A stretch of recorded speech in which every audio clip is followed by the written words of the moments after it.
Bismillahirrahmanirrahim. Assalamu alaikum wa rahmatullahi wa barakatuh. Alhamdulillah. First of all, we want to thank Mukha Cafe for allowing us to be here and to take in the good oud, aloes wood, and the good coffee. Alhamdulillah wa shukrulillah. And then thank you all for coming here.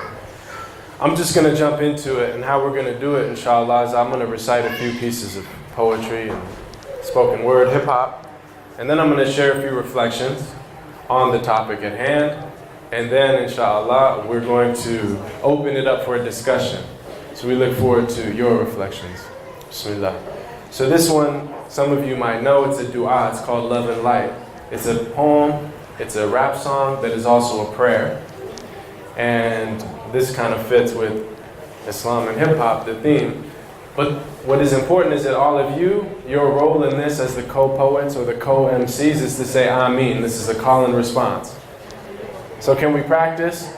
On the count of three, I want to hear a real Ameen from the heart and the soul. Like we're trying to call the angels into the space.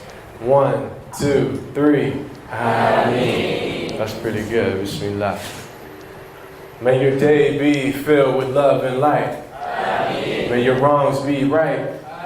May your songs be tight. Ameen. May your words give sight. Ameen. May your nur shine bright. Ameen. May you always be on the righteous side of the fight. Ameen. May your lovers be loyal. May your soil be fertile. Ameen. May your khakis stay creased. May your locks stay oiled. Ameen. May your plans never get foiled. Ameen. May your plot thicken. Ameen. May your chicken be halal. Ameen. May your style be sufficient. Ameen. May your soul be free of its prison. Ameen. May Allah increase you in your vision. Ameen. May you find everything you've been missing. Ameen. May you awake for prayer before the sun has risen. Ameen. When you speak, may your audience listen. Ameen. May you never feel trapped in the system. Ameen. May you sire many righteous children. Ameen. Who will act on prophetic tradition. Ameen. May you always have food on your plate. Ameen. May you learn from every mistake. Ameen. May you rise above all the hate.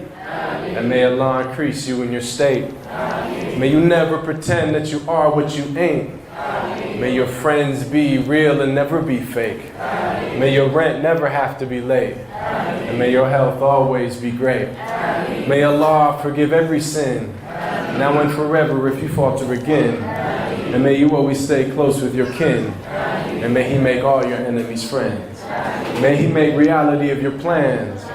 May your present be pleasant. May you have a good end. Ameen. May your heart be purified of its flaws. Ameen. And may you act according to the laws that were revealed in the book of Allah. Ameen. And may He catch you whenever you fall. Ameen. May the One guide you to the truth. Ameen. When you doubt, may He show you the proof. Ameen. May you be like the Ahl Suf, with the wisdom of the elders, the energy of the youth. Ameen. May He accept your prayers and your fast, the very first all the way to the last, and remove obstacles that you have.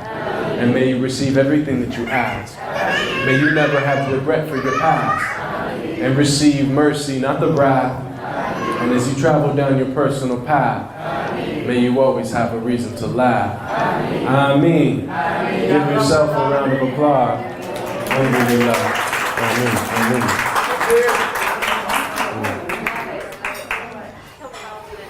Alhamdulillah, I recently made a song with some Malaysian artists that I really respect. Anybody know Ultimate? Yeah. You can't talk about hip-hop in Malaysia without talking about Ultimate, mashallah. He's a very talented artist, a very beautiful brother. And we did a song also with an artist named Yasin Suleiman, who's a producer, a singer-songwriter. And it's called The Call. I don't know if people have heard of it, but you can find it on YouTube and other places. But I thought, since I'm here and I made that song with them, that I'd do part of my song. So the chorus, I need your help because I'm not very good at singing. So the chorus is just La ilaha illallah. So we'll repeat that and then I'll do my verse. You guys ready? But also, he says in that, how do you say when it says like to say? Like attacking, la, you know what I'm talking about? In the song, katakan. Katakan. It's like say, it's like pull, right? Okay, you ready? Katakan la ilaha illallah, la ilaha illallah, la ilaha illallah, la ilaha illallah, la ilaha illallah, la ilaha illallah, la ilaha illallah, la ilaha illallah. Keep it going. Keep it going. Yeah. We're syncing our hearts now, inshallah. La ilaha. Yes. Keep it going. Yes, keep it going. Yeah. You see the foam, but you don't see the sea. You see the dust kick up, but you don't see the breeze. You see the fruit, but you don't see the seeds. You are sitting in the shade, but don't see the roots that hold this tree. Yeah, I see you are means. Peace and blessings on your being. Between Ahmed and Al-Ahad, there is only just one meme containing every single thing in the seen and the unseen. So guide us with the Salihin to realize the Haq Yaqeen. For if you go within, and if you go behind, you will find the 99 give rise to every single sign. Then this veil of ego is the thing that keeps you blind. So go and seek the kernel and put worship in the rhyme. The world cannot contain him, but your heart it is his throne. When the forms fall away, you are alone with the alone. Like Iblis, you judge the skin. Come seek the marrow in the bone and point the staff of Moses straight up out the Pharaoh in your own dome. La ilaha illallah, la ilaha illallah, la ilaha illallah, la ilaha illallah. Alhamdulillah. Give yourself a round of applause, inshallah. We didn't rehearse that or anything, so that went pretty well considering. Alhamdulillah. I wanted Ultimate to be here because when they asked me to speak about hip-hop in Malaysia, I was like, we'll have to have you here. And I invited him, but he was busy tonight, so alhamdulillah. Inshallah, he's with us in spirit.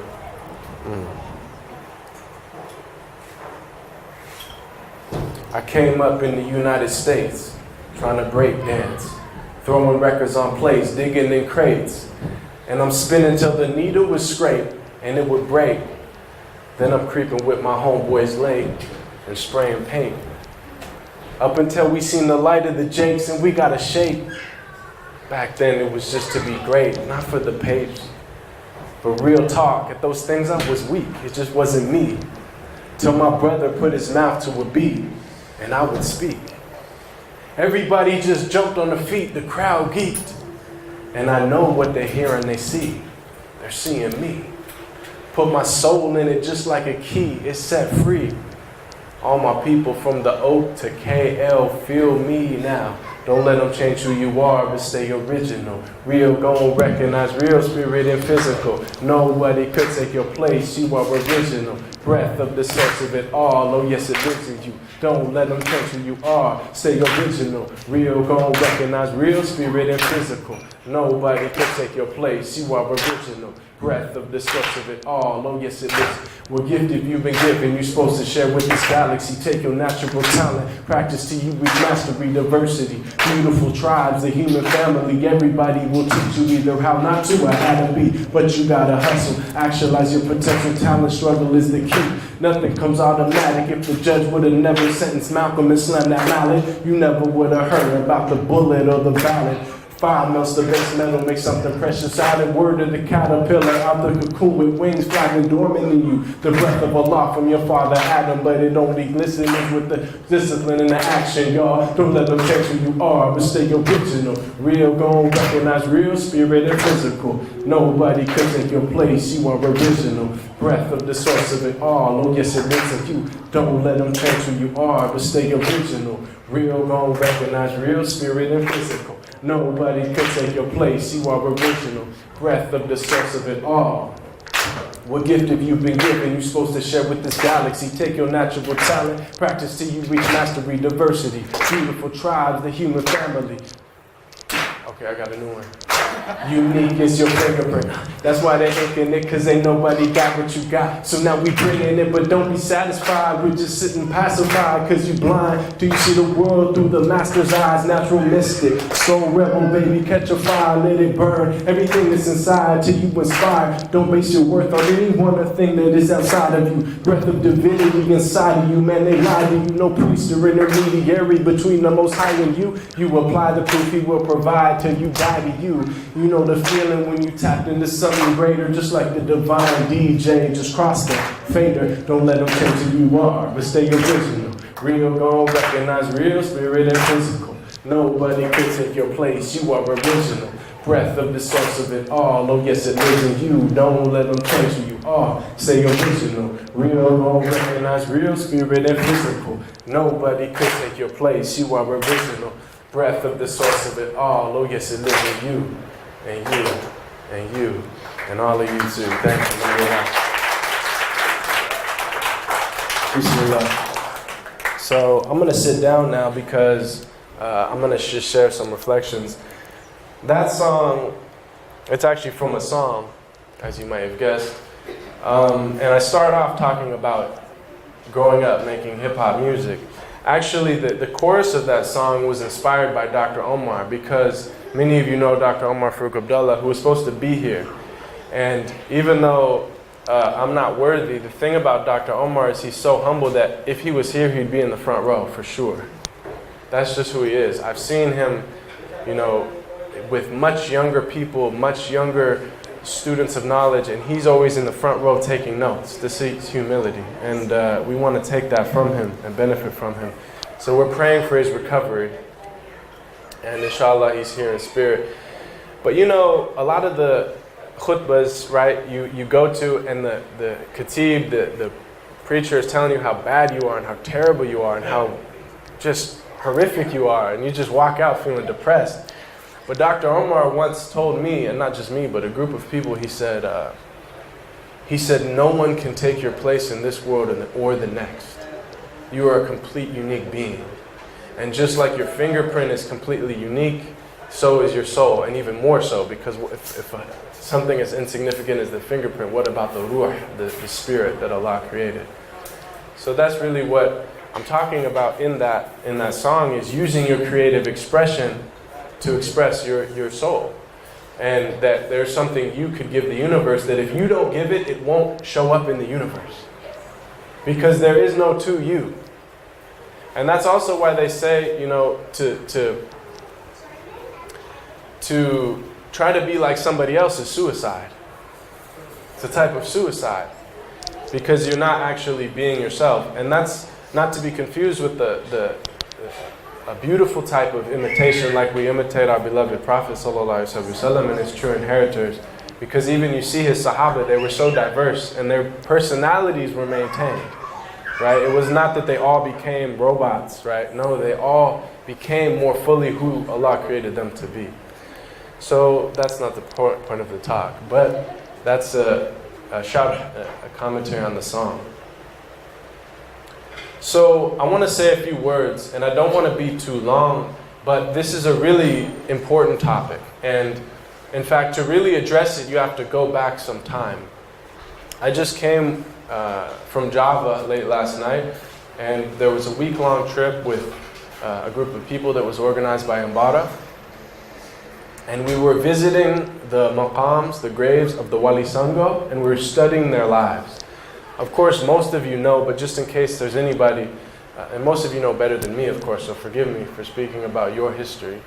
But in case there's anybody in here who's not aware, the Wali Sango means the 9 saints. And these are the great saints and sages who brought the religion of Islam to this region, and who, they have amazing history and amazing stories. And I actually heard of the Wali Sango many years ago, close to when I first became Muslim. And I'll tell you how I heard about them.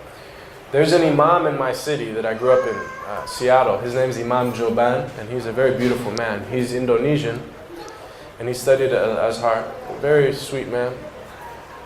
And I was a musician that converted to Islam. And more than just a musician, I was making hip-hop music. So what do you think most imams would say about that, unfortunately, right? So, but Imam Juban, mashallah, I'm very grateful for him, because when I came to the mosque, and he knew I was performing, and he knew that was my career, and he said to me, he said, you know, I live in the most populous Muslim country on earth. That's where I'm from. And he said, the way that my people became Muslim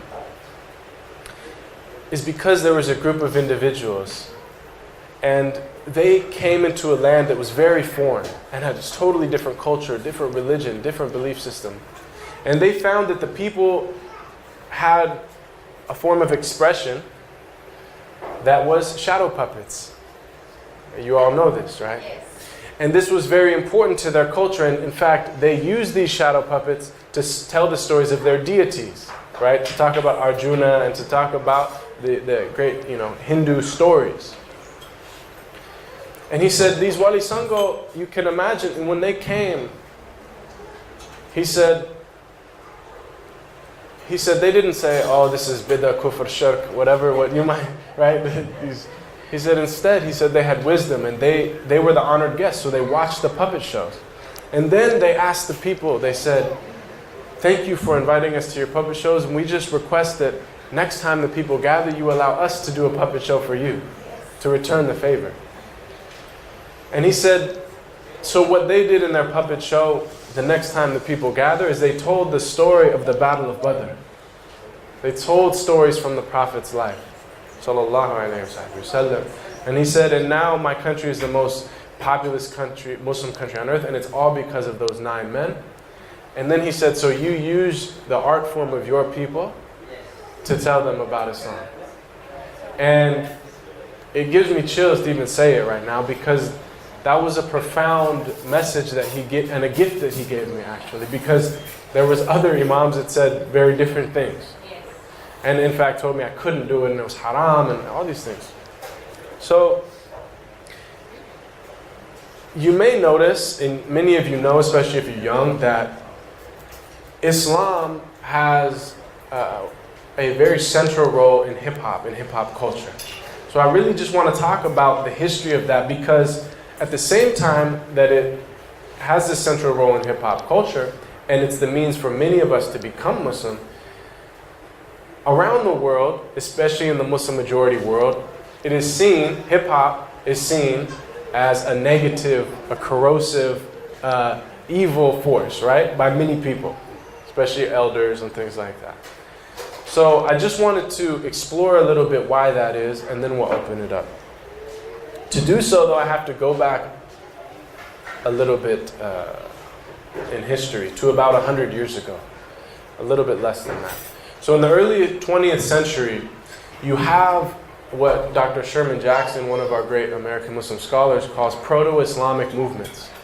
So at that period, you have African Americans who, just imagine this, have not only lost connection to their origin through slavery, they've lost their languages, they've lost knowledge of their tribes, even what countries their ancestors come from, they've lost their religion, they've lost all these things. And so there is a desire, it's about 100 years ago in the early 20th century, to reconnect with one's roots, which we all naturally have. And so a big part of that is that them turning to Africa and seeing that, especially West Africa, is mostly Muslim, and seeing that our ancestors were Muslim.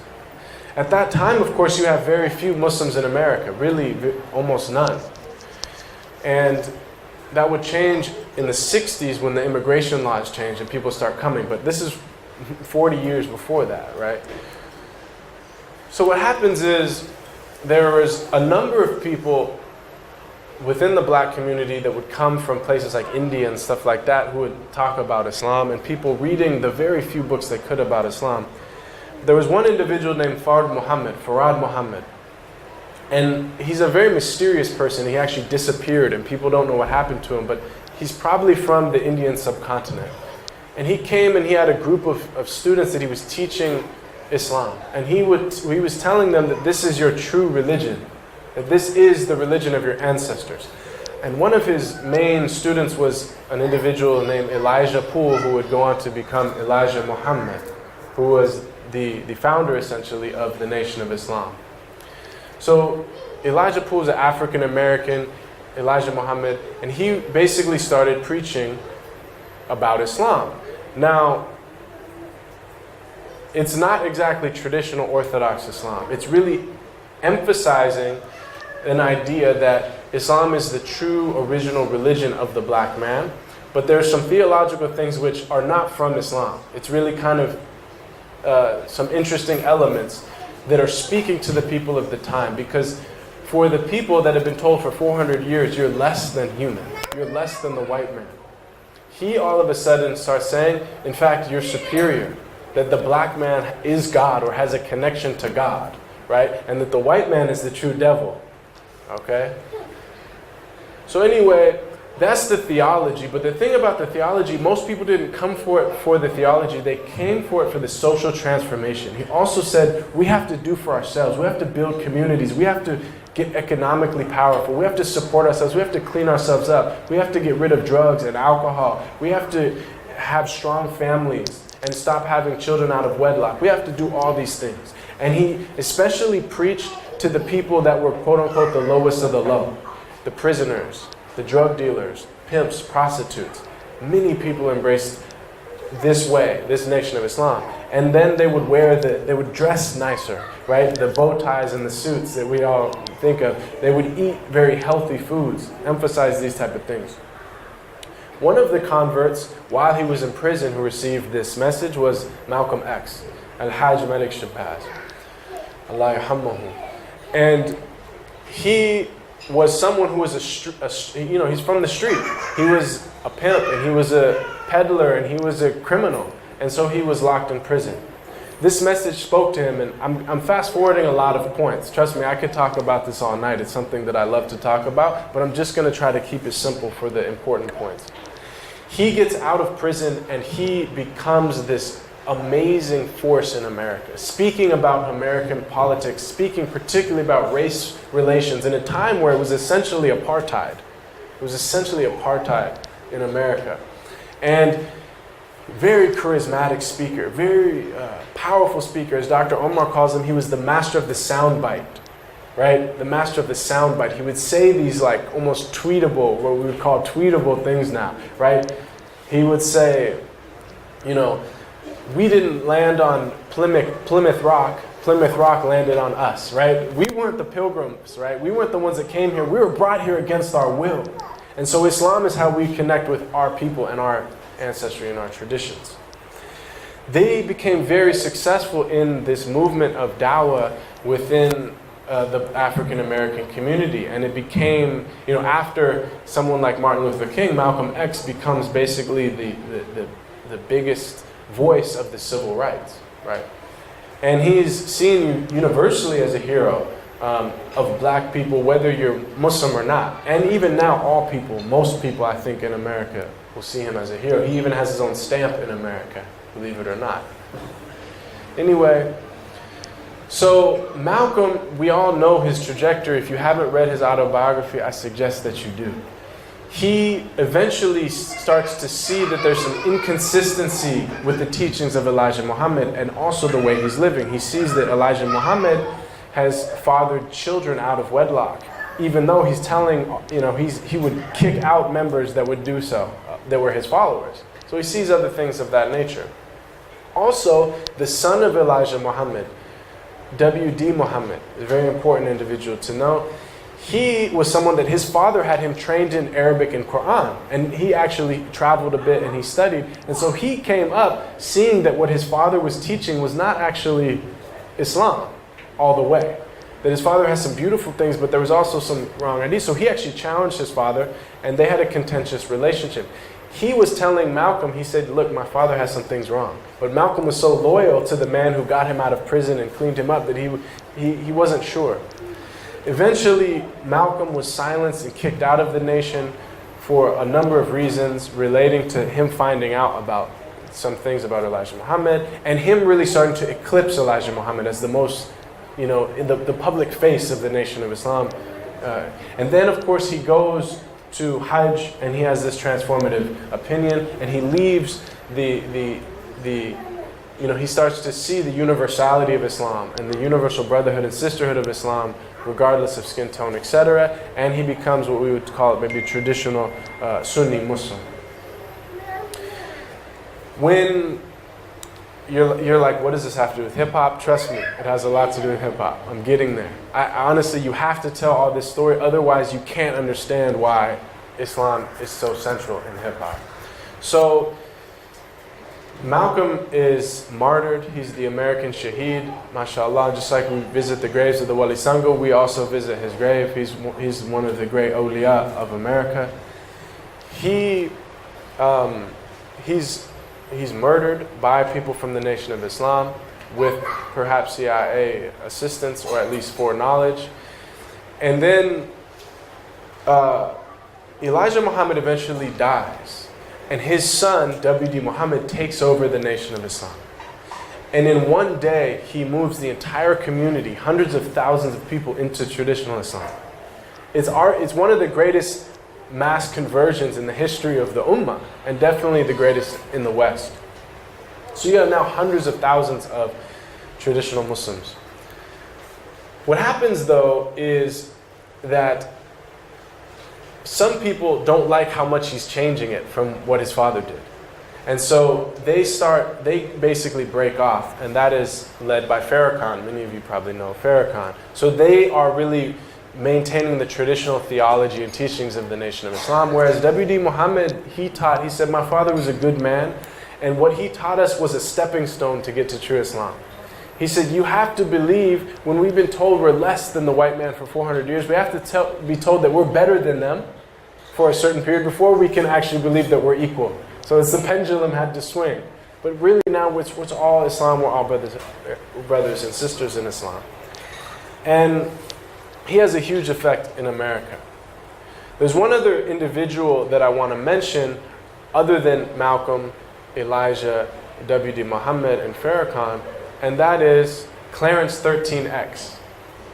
So we all heard of Malcolm X, but when you would join a temple, they would give you an X. They would take your last name because the last name that you had is actually the last name of the person that owned your ancestors. And so that's why they would take the X to say, that's not my last name. And I don't know my last name. And so the X represents unknown. But the idea was once you went through the teachings and the transformation, then you would be given a name, your righteous name, a Muslim name, right? And so, but what happens if there was already somebody with your name, like if your name was John, very common name, and you go to the temple, there's probably 10 or 20 Johns, right? So if you're the 12th John, you'd be John 12X, right? So we're going to talk about Clarence 13X. A lot of Clarences at that time. It's not a very common name in America anymore, but then it was. So Clarence 13X was a member of the Nation of Islam, but he came from the streets, and he got in trouble because the nation had very strict rules in like Sharia. Like if you were caught drinking or doing drugs or fornicating or anything, you'd be banished. They had harsh rules. So he was someone who came from the streets. He had a trouble with all the rules, right? Like some of us, we have trouble with all the rules. Allah forgive us, help us. So he ended up getting kicked out and coming back and getting kicked out, and he was in the streets, and he basically created a splinter group off the Nation of Islam that was less concerned with the rules. Let's just put it that way. And he called them the 5%ers, which is short for the 5% nation of gods and earths. Now, the 5%ers, this comes from a teaching of Farad, the founder, in which he said, and this is an interesting teaching, he said, there's 10% of people that are the bloodsuckers of the poor, right? We would call them the 1% if you follow the Occupy movement. He called them the 10%. Maybe it's even got consolidated more since then. But this idea that there's 10% of people that they're actually educated and they know what's going on, but all they want to do is manipulate people and for their own benefit. These are really evil people. They don't care if other people suffer or starve. They just want more for themselves. And he said, but most people, 85% in fact, they're he called them deaf, dumb, and blind. Right? They don't know what's going on. They're being manipulated. They're the sheep, you could say, or there's those in the matrix, right? If you want to bring it to the film analogy. But then there's the 5%ers. And those are the enlightened ones. And he called them the poor righteous teachers, right? These are the prophets and the sages all throughout time who challenged the power structure and tried to educate people and elevate them. So he would preach, Clarence 13X would preach on the street corners, particularly in New York City, to the people that were the gangsters and the criminals and the thugs, etc. And he would not even tell them that they had to change all their behavior, because that was hard for some people. But he would just say, you have to understand who you are, and that your reality is you're a Muslim, and your reality is you have a connection to God. And he introduced things like they would greet saying peace, like salam, but they would say it in English. They would say peace, and they would have a circle on the street where he would teach, and they would call it a cipher, right? And this was in the 70s. And at that time, you have the birth of hip-hop. So in the late 70s, you have people coming together. And these are people that are extremely poor and impoverished and marginalized in America. So they don't have musical instruments. So instead, they take the vinyls, the records, and they mix them and they spin them and they create ways to artistically make music, and they would take the break beats, the part without the lyrics, and they would loop that over and over again so people could dance to them. And these are people without any training in dance or without anything, so they would just spin on the street, and they would actually use all that they had, the concrete, as part of their art form. And then there was artists in an extremely poor place that's very ugly and not taken care of, and they would beautify it with graffiti. They would use aerosol to actually beautify their very ugly surroundings. And then you would have an MC, a master of ceremony, who in the parks, that's where they would gather, and they would plug the turntables into the lampposts, and people would come and they would feed people and serve people, and they would play music, and people would dance and have a good time, and the MC would come and just interact with the crowd. And then eventually he would start to do rhymes and kind of speak over the beat, and this became the art of rapping. Actually, rapping before that was a slang word that just meant talking. Like, oh, we were rapping. It just meant like we were having a conversation. So he's having a conversation over the music, right? So it's a type of poetry. Also, they say rap stands for rhythm and poetry. So almost all of the people that are at these park jams, that are the founders of hip-hop, right? So those are the 4 elements of hip-hop: graffiti, DJing, b-boying, breakdancing, and MCing. This is the foundation of hip-hop. And almost all the people involved are influenced by Islam, whether it's the Nation of Islam, the 5%ers, or Sunni Islam under Imam W.D. Muhammad. So all of this is there. And so all of the early people around hip-hop, they were at least influenced by these trends. So they would start to greet each other by peace. Peace. They would use it in their songs. They would talk about Allah. They would do things like that. So we're talking about the foundational people of hip-hop, but also people that are household names. Jay-Z, right? He always wears the 5%er necklace, right? With the circle 7. Nas, Wu-Tang Clan. The first time I heard the word Allah is in a Wu-Tang Clan song. And the first time that I heard Bismillahir Rahmanir Rahim was in a Nas song. He said, Bismillahir Rahmanir Rahim, Islam's a beautiful thing.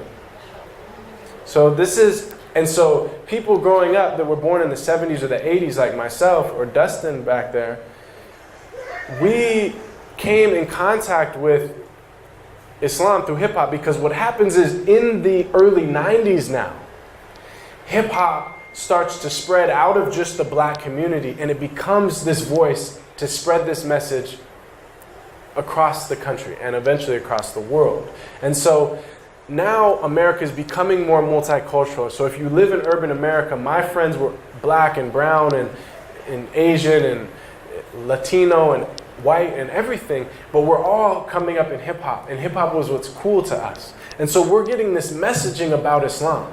In the early music videos of Public Enemy, they're talking about Malcolm X. They have his picture in the music video, a big banner of him, in fact. In fact, they have Nation of Islam members on stage with them. They're using Islamic terms. They're saying the word Allah. They're making it cool. Like, I just thought it was cool to be Muslim, right? And in fact, when I was about 14 years old, I picked up the autobiography of Malcolm X because all the rappers that I liked were talking about him, and I felt embarrassed I didn't really know who he was. And if you look at somebody who converted to Islam in America, I guarantee the autobiography of Malcolm X was either the main thing or part of it for upwards of 80% of people, 90% of people, right? So what happens is it spreads and it becomes this kind of youth culture. And it's a great equalizer because it brings together people of all races and backgrounds and classes, and it's a message of positivity. It's a message of social justice. It's a message of uplifting the poor people and taking care of those who are downtrodden. Now, this includes people that now are going on to become the younger generation of scholars in America, right? You would have no Osama Cannon without this. This is how he becomes Muslim, because his brother joined the Nation of Islam, then became part of the Imam W.D. Muhammad community because of Chuck D, because of hip-hop, and then gives dawah to him, gives dawah to Yahya Rodis, Mustafa Davis. All of them are Muslim because of this. They wouldn't even be Muslim if it wasn't for hip-hop. Suhaib Webb's another person, right? Anyone you mention of our generation, as far as Muhammad Mendez, Ubaidullah Evans, and not, so literally I'll tell you an anecdote. I'm not trying to be too verbose, and this is a topic that you should be careful because I can go on and on about, as you see. But one time in 2008, I was studying in Egypt, and I was studying Arabic and studying with some of the scholars of Al-Azhar. And the Americans, every Thursday night, we would get together to play basketball. We needed to connect with our American heritage, so we would play basketball. And among them was Ubaidullah Evans, among them was Suhaib Webb, and among them was Jamal Diwan, and others that you probably don't know, but that are a young generation of scholars in America. And after we played, one of the brothers said, I wouldn't be here, I wouldn't be studying at Al-Azhar. These are all Azhar scholars. He said, I wouldn't be here if it wasn't for hip-hop. And every single individual amongst us said, me too. Me too. So this is the extent of it. And there's a lot more that I could say, but I also don't want to be too verbose. What I do want to say in closing, however, is how this ties in. Because the reality is that as hip-hop spreads out of that early period, it becomes commodified and it becomes on MTV, and the things that sell are the booty shaking and the make it rain and the throwing money around and the flashy cars and jewelry and just, you already know, the stereotypes, right? So that's what most people outside of America associate hip-hop with. In the same way that Islam, as we know it, is so beautiful, but what do most non-Muslims associate with Islam? Right? Terrorism, violence, oppression of women, these dark things. Very similar. So,